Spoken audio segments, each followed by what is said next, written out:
Okay, so we're on the part 2. Part 1 was basically installing a Windows cluster. So I did it in VMware Workstation, but you can use any virtualization mechanism you like, or real servers if you happen to have them lying around. But that was kind of getting a full Windows cluster up and running, a 2-node cluster, but still cluster. So we've now got that running, and what I'm going to do now is install SQL Server on it. And I'm going to do SQL Server as a cluster, so it's going to be clustered SQL Server. Just kind of show the install process and how it actually works, and maybe get rid of a couple of misconceptions, because when I've chatted to a few people, there seems to be a bit of a kind of odd theory around how a cluster works and what it does, and I think people might not quite get it. So hopefully this will clear that up as I do kind of demos with how it actually works. So if you followed on my last video, you should hopefully have similar setup to what I've got here, which is exactly as I left it. I've got my Active Directory server, I've got my Node 1 and my Node 2, and I've set up a Windows cluster which is called Cluster 2019A, and yeah, it's just happy, it's running. We have shared storage, so we can put SQL Server on it and the world should be good. So yeah, so what I'm going to do now is basically just install SQL Server. So first things first, I'm actually going to go to my Active Directory server, and I am going to go to my real machine, and I'm actually going to copy Management Studio, because I'm actually going to run Management Studio from the Active Directory server, so it'll kind of emulate the fact that you wouldn't normally run Management Studio on the actual SQL Server itself. You would run it on a different machine. So I'm going to start this install, and this install can be quite slow, so I figure kind of start this now and just walk away. So I'm now going to go over to Node 2, and I'm actually going to put SQL Server on Node 2 initially. So in my downloads, I'm going to put my 2019 Developer Edition. So if you just go to Google and type in SQL Server 2019 Developer Edition, it will take you straight to the link to download this. So I'm putting 2019 Developer, so mount the disk, mount the ISO, and hit Setup. And then for this first node, I'm actually going to do, effectively, it's a full install of SQL Server. Now, the one you actually want is not the standard one, which is the standalone SQL installation at the top. You want to go down a bit and you'll see New SQL Server Failover Cluster Installation. So I'm going to click that because we want a new SQL Server Failover Cluster installation. So, Free Edition, Developer. Moving on, accept the license terms. And now I'm not going to use Microsoft Update because I'm on a evaluation version, as you can see down here in the corner. I'm using Developer Edition. It's one that I downloaded probably about a month ago, so it might not be very up to date. There might be kind of cumulative updates and other such things, and I kind of don't want this being blown out by random Windows updates, SQL updates, all manner of stuff that it'll pick up. Obviously in a production environment, I'd probably advise you run that because, yeah, but in a dev box, yeah, we don't really care unless you are testing the latest cumulative update, but you can add that later. So yeah, I don't generally bother with that, I just skip it. So hopefully this bit won't take long, just to kind of check that the setup files are there. And then all we're going to do is go through basically a standard SQL install. Now this is actually different to the 2019 install. As part of the cluster install, this is more reminiscent of, I'd say, SQL 2012, 2014 as an install. We don't worry about this for the moment. There's nothing really bothering us too much. The firewall is going to be an issue because we use the AD server for Management Studio, but we'll deal with that in a minute. So, when you click Database Engine Services, by default it ticks a whole load of other stuff. I'm just going to leave it to tick what it wants to tick. I'm going to leave it with replication and other such things. I'm not doing machine learning. I'm just going to let it install what it wants to install. Directories, again, if you're in any sort of kind of more real environment and you're actually checking how this would work on different disks and whatever, change these. I'm again on my VM, it's just got a C drive, nothing else, so I don't really care. I'm just going to leave these local on the C drive.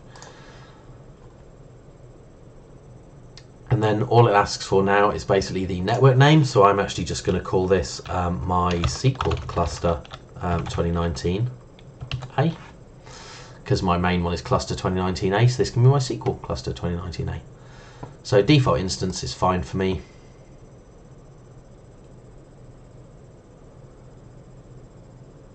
And then basically it's just going to start asking random cluster things. Now I'm fine leaving it in this cluster resource name.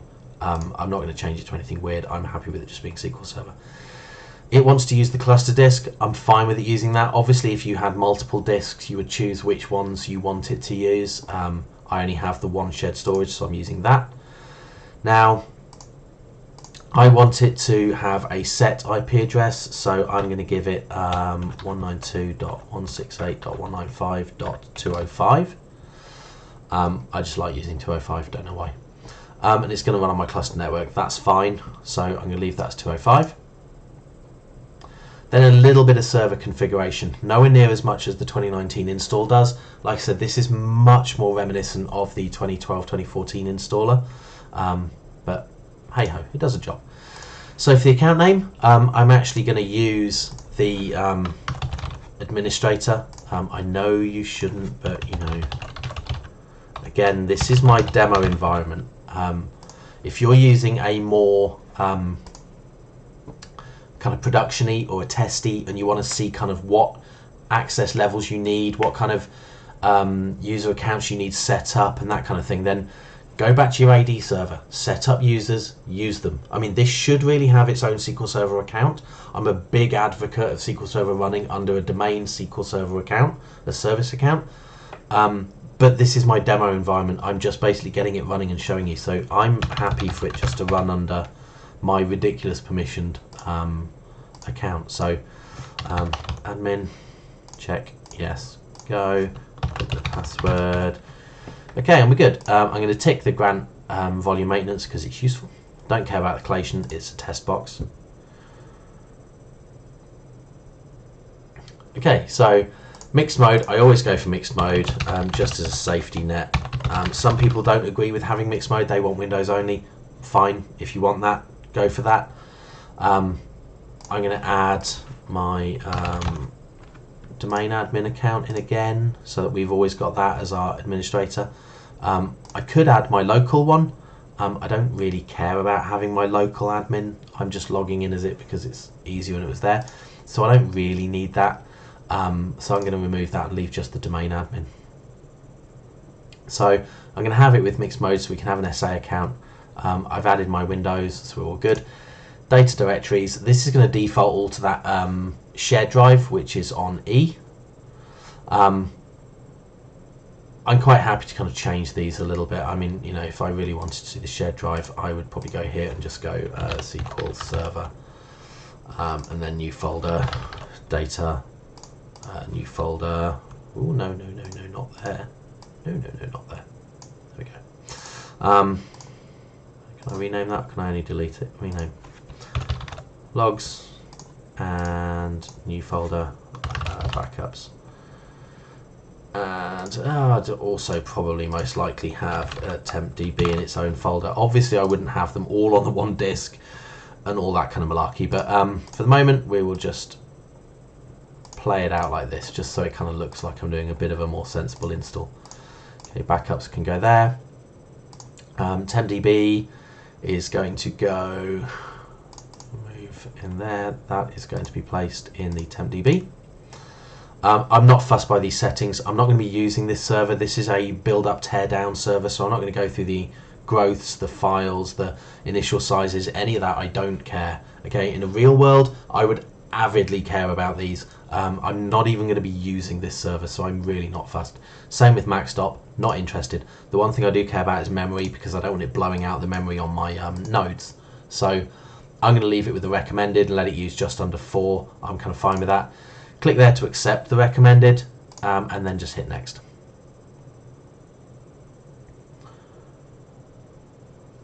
And then that's it. Now it just wants to install. So we can now just go, okay, fine, do you install?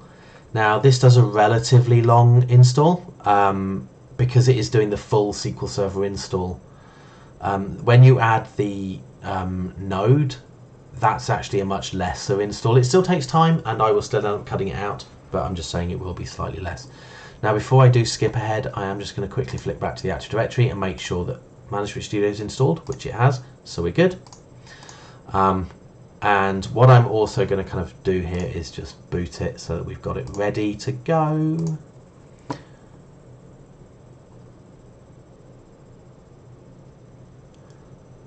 Splash screen does take a long time, I'm not really sure why, but I don't know, it's not up to me to fix it. Okay. And then what I want to connect to is my SQL cluster 2019A.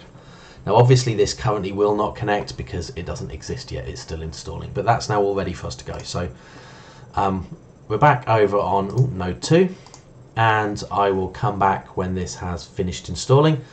We will then go over to node 1 and do the add node to the failover cluster, and then we'll try and connect. That will fail, and then I'll come back and fix the firewall so that we can then go and connect and it will succeed. So yeah, I will see you in a minute.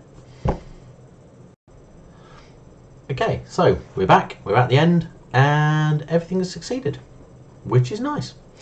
So we now have that installed, all happy and good. I close that down, and then I am now going to flick over, what's that's gone? Yep, to my node A, and log in here. Okay, so what I'm now going to do is put this in here and then just add this. Now, I don't know if anyone else hates this as much as me, but why on earth did they think it was a good idea to remove the black outline of Explorer windows in Windows Server? Because look, you can't see where. Anyway, it drives me nuts. So mount this, run it. There you go, let you run something and it randomly puts the line back again. I don't know. So, okay, now we want to add node to the failover cluster. We've already installed the failover cluster, so now we're just adding a node. So we just click add node, and we do Developer Edition again, accept the license again, and do not do any sort of updates again. Okay, and hopefully this bit will be quite quick. Because we're just checking the setup files which we have locally on disk.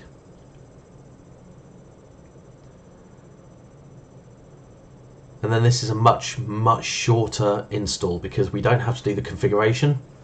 The configuration has already been done when we actually installed the failover cluster. This is literally just adding a node, so it's going to absorb all of the configuration that we'd already done. So it does make this quite a nice simple install. Okay. Good old rule check. And we're good. So next, yep, instance name is SQL Server. That is fine. We're on node A1, and what we're trying to connect to is we're trying to connect to SQL Cluster 2019A. Yes, we are. I'm happy with that. So we go forward. I mean, you may have multiple clusters lying around that it could connect to, so you know. And then I'm fine with this because we're not going to change this. I mean, it says line cannot be selected because this network is already supported. So we're good with that. We're actually just going to leave that there. That's fine. It's kind of just letting us know. Yes, we're going to grant volume maintenance tasks because that gets granted locally. That's not part of the cluster. That's the underlying node that gets that. These, you can see we can't change them. All we can do is add in the passwords where necessary so that this machine also has access to the passwords. Makes sense. And then basically that's it. Now it just says install it. And this is now just going to go through and basically do a local install of SQL Server, but without kind of full feature set because the shared bit's already been installed. So it's going to do the kind of local install and then just tack the rest on. So it's a bit quicker, but it still takes time. So I'm still going to go quiet and come back when it gets to the end. Okay. So we're pretty much at the end of this, and you can see that this has succeeded. So we're good. Okay, so we can now close all this down, and hopefully if we now go to our roles under our cluster, so our good old cluster, go to our roles, and you can see we now have Microsoft SQL Server and that it is running. If you click resources down the bottom, you can actually see everything it's using. So you can see it's reliant on the cluster disk.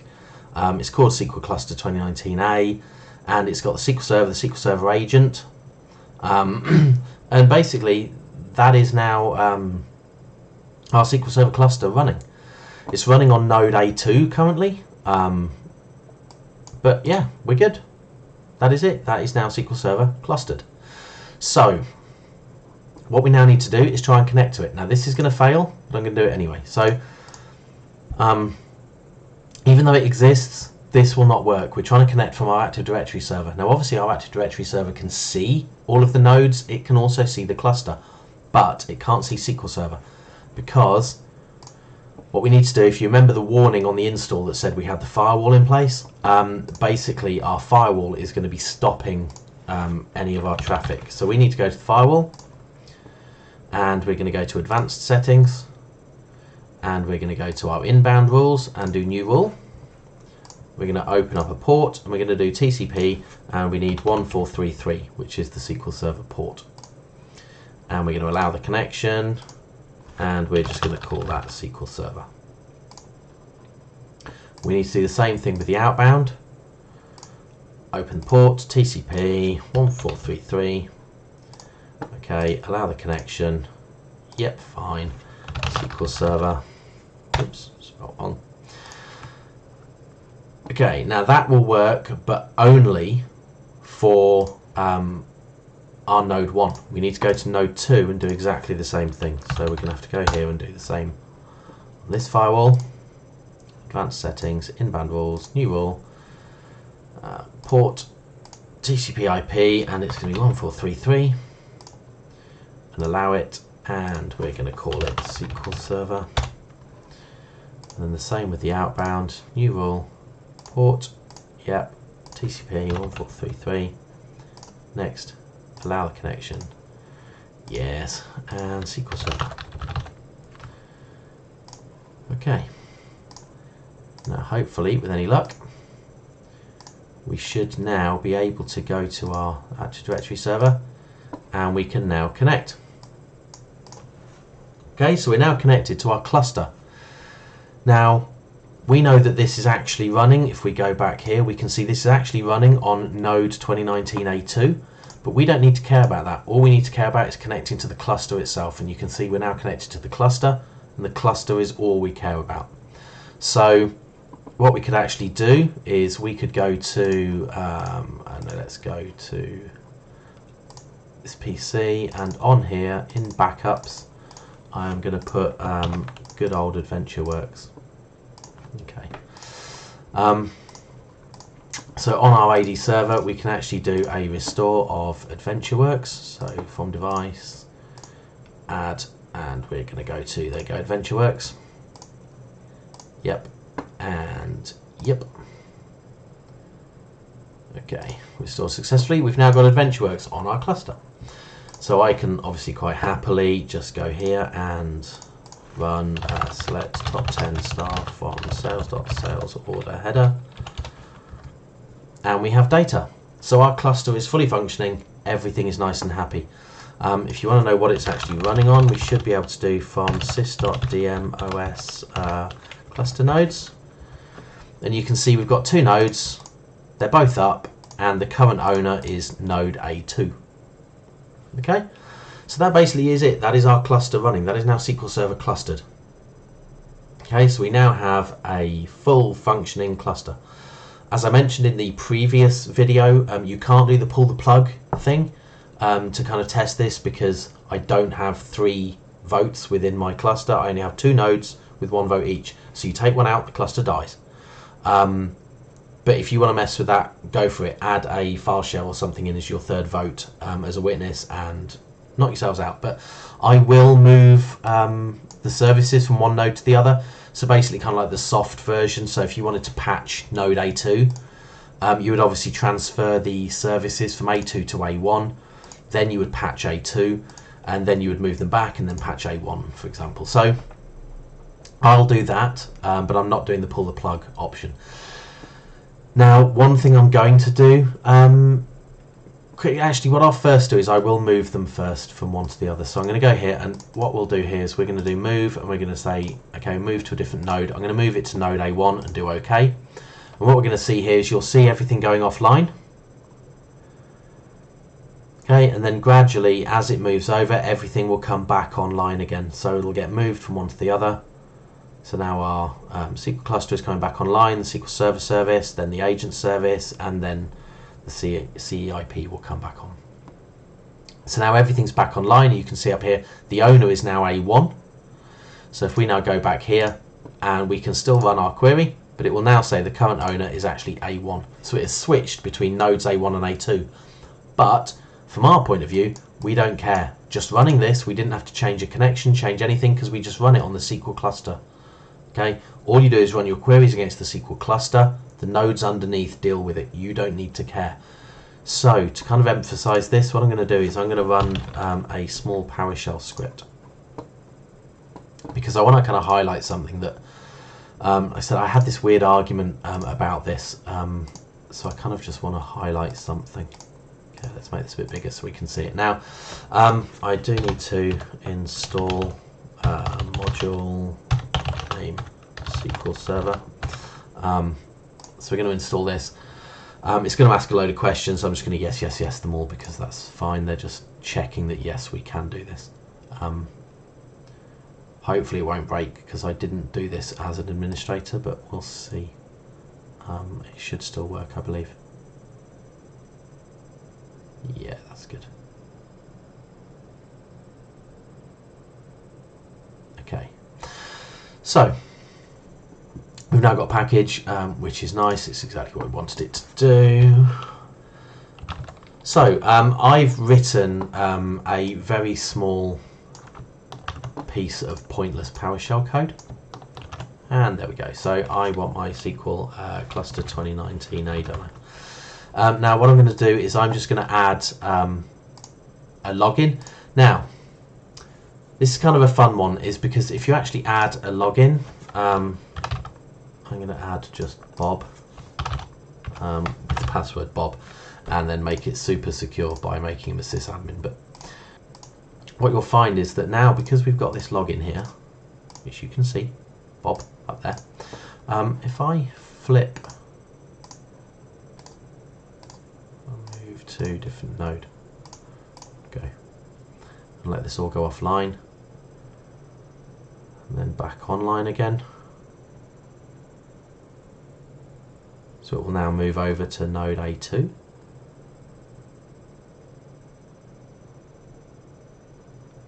Okay. So if I go over to node A2, okay, good. So we've now still got the Bob login. Now, I like to make sure, because I have had scenarios where that doesn't actually run on both servers, and you actually create it against the cluster, but it actually only creates the login on the live node. So yeah, bit of a weird one, that one, and one to actually watch out for, because I've actually had a production environment when they actually added one and it didn't add it to both nodes. Yeah, very strange, because when the failover happened, which was months later, login wasn't there. So yeah, just double check that. It's always a useful thing to kind of make sure that that is actually working. So we look like we're good. So I have this script, and basically all this script is doing is it's basically just pinging that server to just do a top one, and then I'm hiding the results from the top one so I don't see it clogging up my screen. It has got a connection timeout and a query timeout of 1 second. This does work, but only sporadically, I've noticed. And it's in a try catch, and basically this is an infinite loop that runs every second. So all this is going to do is every second ping the server, and you'll see what it does. So effectively, if I start running this, you'll get this success message running every second. Okay, because basically it can connect to that server, and the server is up and the server is happy. Okay, now what I use this to kind of demonstrate is that I've had a few weird arguments with people where they seem to believe that clusters are kind of this weird kind of witchcraft magic, and they think that if they've got a cluster, they have 100% uptime. Now, I don't know where that came from, and I don't know why people think it, but I've had this conversation in multiple different companies at multiple different times. Clusters are not magic, okay? As you kind of saw when I went to the Failover Cluster Manager and I moved this from node to node, in order to move it, you actually have to take all the services offline and bring all the services back online again. Now, this has ramifications. If you have a huge list of dependent resources, all the dependent resources have to move as well. You might have multiple Windows services that actually rely on SQL Server. Maybe they're applications or APIs or something else that actually relies on SQL Server that you've got tied into this. That basically means that if you then do a failover, all those have to shut down. Then SQL shuts down. Then SQL comes back online again. Now, when SQL Server does the shutdown, it basically has to make sure that there's no transactions in flight, because obviously that would cause corruption. So as it goes down, it has to make sure the transaction log's in a good position, it's in a good place, everything's committed, it then shuts itself down. Then it has to come back up on the other node. The other node has to bring it back up and run crash recovery. There shouldn't be any, but it has to check it anyway. Then it brings it all online, then potentially your dependent resources, then you're good to go.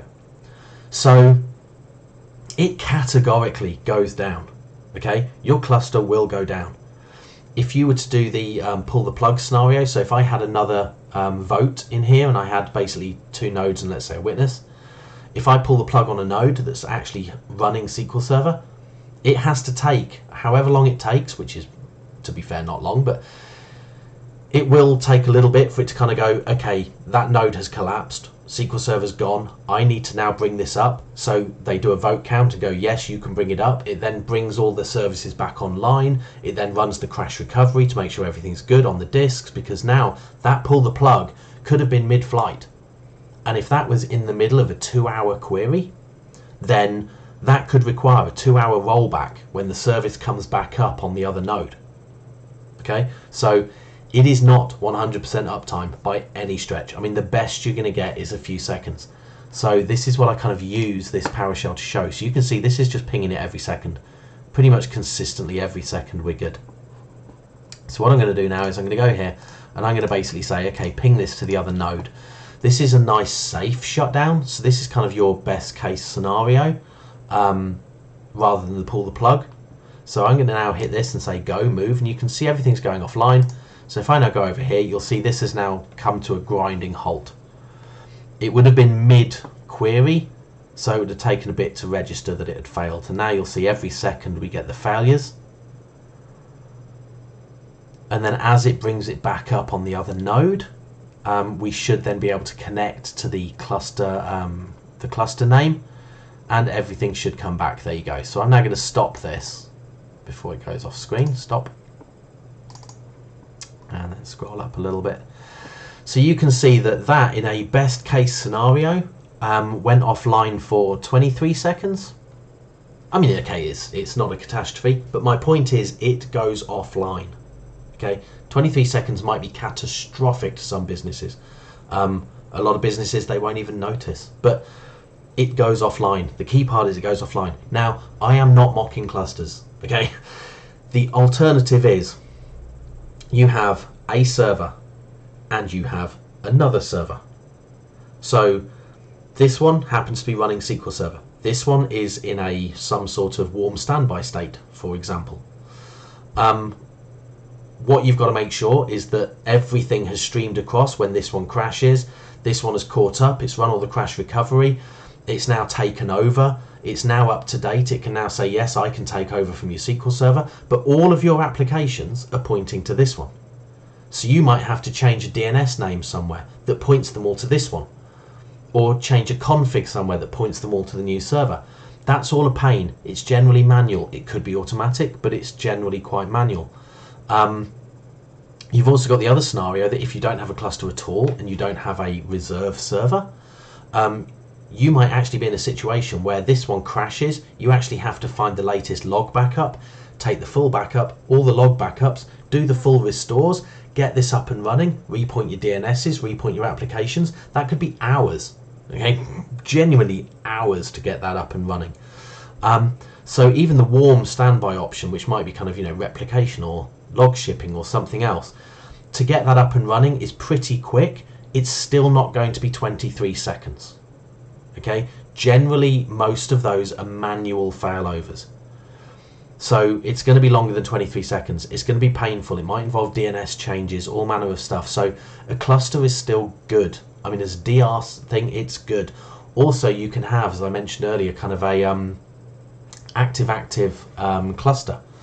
So you could have 3 nodes within a cluster. 2 of them might be running different SQL servers, and the middle one is actually just your backup. So if either one of these goes down for patching or through a disaster, this one just takes over, and then they both just keep running. And then if this one collapsed as well, it can pass it off to this one.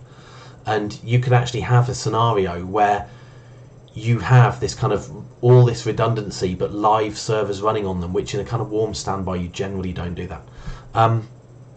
So clusters are good. I mean, like I said, I'm not mocking them, they're good, but my point is that clusters go down, okay? They don't have 100% uptime. They have to take the services offline to bring them back online again. And yeah, so that is basically our SQL Server clustered. Okay, so we've now got everything running, we've got a full install, you can see it working, you can move it from node to node, you can see that it does take them down, you can see that we can actually just connect using just the cluster name. We don't have to change anything else, it's just one config string. And yeah, that's basically it. That is SQL Server clustered. So yeah, set it up, have a play, see what you can do with it. If you want to try the pull the plug, like I said, add another vote like a witness into your cluster, and then just go into whatever VM it is, like this, and just do pull the plug, basically just say power off. And yeah, see what it does, how it reacts, etc. But that is basically SQL Server clustered. Okay, and as the part 3 to this, I will do SQL Server availability groups within the cluster. So basically always on with failover clustering. So yeah, that should be it for this one. As I usually say at the end of these videos, I don't think I did at the end of the last one, but at the end of this one, this will do. Yeah, go to our website, qtech.co.uk, like, subscribe, stuff, things, comment, whatever. And yeah, I will see you in the next video.